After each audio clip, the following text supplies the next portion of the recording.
அக்காளின் மகளுக்கு கேட்டதை நான் கொடுப்பேன்.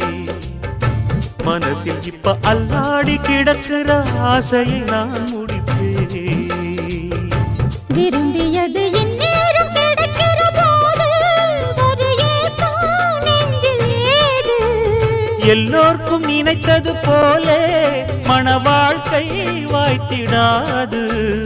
எப்போதும் ஒருவனை எண்ணி தவித்தேன், இப்போது நான் அதை கண்டுபிடித்தேன். கெட்டி மேளம் கேட்கும் நேரம் கூட மாமனோட.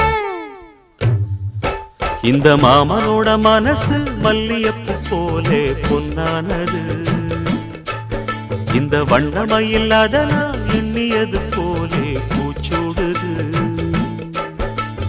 புத்தால கொடுமையும் கூடி வருது. சந்தோ